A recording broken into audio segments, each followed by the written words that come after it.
Police जर म्हणले तुला आरक्षण देतो, तू कातड काढून दे, बघू तो जातीत किती प्रेम, एका सेकंदात पुरा अंगाचा कातड काढून देतो. पण गरीबाच्या लेकरांनी काय केलं राव माझ्या? मी तळतळीनं तळमळीनं माझं रक्त जाळून घेतलं सगळं. मला नाही चालतं. हे बघा आपल्या हाडकाला शिराचे टाकल्या बघा, हे खड्डे पडलेत माझ्या हातात. काय नाही राहिलं माहीत, मी केव्हा मरू शकतो. मी माझ्या समाजाचा लय थोड्या दिवसाचा पाहुणा आहे, तरी झटतो मी आपला निरोप देतो. आता मला एकदा मॅप आला मला की पुढचे काय ज्या नियमाच्या मागण्यात कायदेशीर आहेत त्या द्या ना. आणि तुम्ही एक मागणी तर त्याच्यासाठी आधार लागत नाही, मग आम्हाला समिती स्थापन करून द्या. आणि त्याचे शब्द आठवायला लागले. मग समिती स्थापन आम्ही ऐकलं त्यांचं, म्हणलं खरं आहे कायदा पारित करायचं म्हणलं मराठा आणि कुणबी एक तर आधार लागणार आहे. मग 58 लाख नोंदीचा आवाज समितीने दिला. आता करायला काय हरकत आहे? बोलून जागा नाही त्यांना. सातारा संस्थांचं बॉम्बे गव्हर्नमेंट सरकारी दस्तावेज याला कुणीच रोखू शकत नाही, कुणीच सरकारी दस्तावेज. कारण नाही एखादी जमीन सापडतो 3 एकर 7-12 सापडला म्हणल्यावर द्यावाच लागणार, अन्याय नाही करू शकत. किंवा एखाद्याचा घराचा किती आहे, नगरपालिकेचा महानगरपालिकेचा त्यांचा सातबार आहे, घर द्यावं लागेल. हां, तुम्ही जर त्यांचं मागत असलं तर मग देऊ नका ना आम्हाला. पण आमचं मागतोय आम्ही, आमचे गॅजेट जांभूळ बाजून करा म्हणून संध्याकाळ कशाला रोड मी आपण फिरण्या लगेच ट्रका काढतो. 3 लाख ट्रका भरून बोलायला नाही काढले तर काय मराठी मिशील हात लावणार नाही. पण 3 लाख ट्रका भरून बंगलात बघून टाकतो, फुलं टाकतो फडणवीस साहेबात. आणि इतके फुलं ते अबघितही नसते, सगळ्या प्रकारचे आणतो फुलं. वास मारणारे, बिगर वासाचे सगळे फुलं, तेरी गुलाबाचे त्याच्या नाही पाकळ्या भरून आणल्या ना. मला आपलं नाव बदलून ठेवा. इतक्या महाराष्ट्रात जेवढ्या जे शिकतात पुऱ्या मुंबईत बोलले त्यांच्या बंगल्याकडून चौकून घेतला आले पाहिजे. आणि ते बी आनंदाने बाहेर त्यांना कशाला मराठीची नाराजी करा. गोरगरिबाच्या लेकरांची सांगा, गोरगरिबाच्या लेकरांना तुमचं काय केलं? गोरगरिबांना मतदान केलं, गोरगरिबाच्या लेकरांचं काय केलं? तुमचं मन काही नाराजी असेल हलवू नका, ती समाजाच्या माध्यमातून गरीबाच्या लेकरांनी काय केलं? गरीबाला न्याय द्या, मला जेल टाकावं जातीसाठी. मी सडायला तयार आहे. पोलीस जर म्हणले तुला आरक्षण देतो, तू कातड काढून दे, बघू तो जातीत किती प्रेम, एका सेकंदात पुरा अंगाचा कातड काढून देतो. पण गरीबाच्या लेकरांनी काय केलं राव माझ्या? लय आले तो दार झिजायला लागतात साबळे सर, लय अवघड आहे.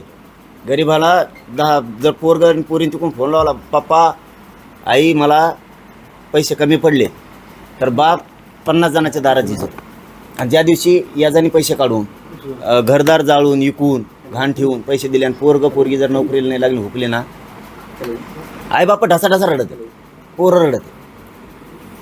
लेकरा बाळांना काय केलं? मी तळतळीनं तळमळीनं माझं रक्त जाळून घेतलं सगळं. मला नाही चालतं. हे बघा आपल्या हाडकाला शिराचे टाकल्या बघा, हे खड्डे पडलेत माझ्या हातात. काय नाही राहिलं माहीत, मी केव्हा मरू शकतो. मी माझ्या समाजाचा लय थोड्या दिवसाचा पाहुणा आहे, तरी झटतो मी आपला निरोप देतो. आता मला एकदा मॅप आला मला की पुढचे काय ज्या नियमाच्या मागण्यात कायदेशीर आहेत त्या द्या ना. आणि आम्ही तिथंही आलोत मुंबईत, शब्द देतो तुमच्याजवळ आम्ही शांततेतच येणार. त्यावेळेस आम्ही सिद्ध करून दिलं, आम्ही शांततेत येणार. समाजाला नका विठीस धरू. माझ्या समाजाचं वाटोळं करायचा अधिकार नाही तुम्हाला. समाजानं इतकी खतखत आहे समाजात, आरक्षण आता मिळवायचं. कारण निर्णय टप्पा आहे, 2 वर्ष आम्ही तुम्हाला वेळ दिला. तुम्ही एकदा साक्षीदार आहेत, तुम्ही एकदा साक्षीदार आहेत. मी आता शेवटच्या उपोषणाला बसलो त्यावेळेस सुरेश दस साहेब पाठवले होते मुख्यमंत्री साहेबांनी. त्यांनी सांगितलं होतं आत्ताच सरकार आले, 15-20 दिवस झाले, तुम्ही 3 महिन्याचा वेळ द्या. दिला का नाही? तुम्ही साक्षीदार आहेत. हां, परत आता त्याला 7 महिने झाले. किती ऐकतो आम्ही सरकारचं राव? आडमुठे नाही आहेत. आडमुठे असतं सरकारचं ऐकणं असतं. म्हणलं हे त्यांचं नाही ऐकायचं, घुसा मुंबई देऊन टाका. माझ्या लेकरांचं वाटलं नका करू. समाजाचं समाज येणार आहे मुंबईत, शांततेत येणार आहे. उलट तुम्ही मुंबईकरांनी सेवा केली पाहिजे.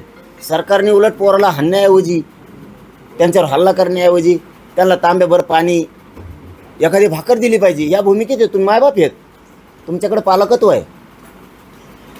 द्या माझ्या अंमलबजावणी संध्याकाळपर्यंत, काही अडचण नाही. दिलं तर आम्ही शांततेत उद्या सकाळी 10 वाजता मुंबईत निघणार आहेत.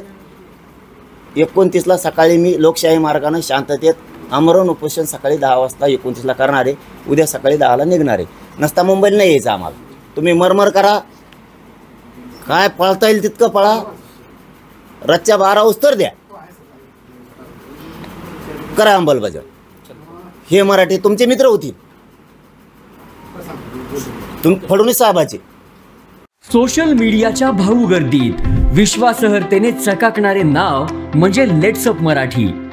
सगळ्यांना, सगळ्या नागरिकांना ती स्पीच, ती लेट्सअप वरील मुलाखती म्हणजे विचारांचा खजिना. त्यानंतरच्या निवडणुकीमध्ये मला सोडून गेले. बातम्या केवळ वस्तुस्थिती सांगणाऱ्या, न प्रोपगंडा, फक्त जनतेचा अजेंडा.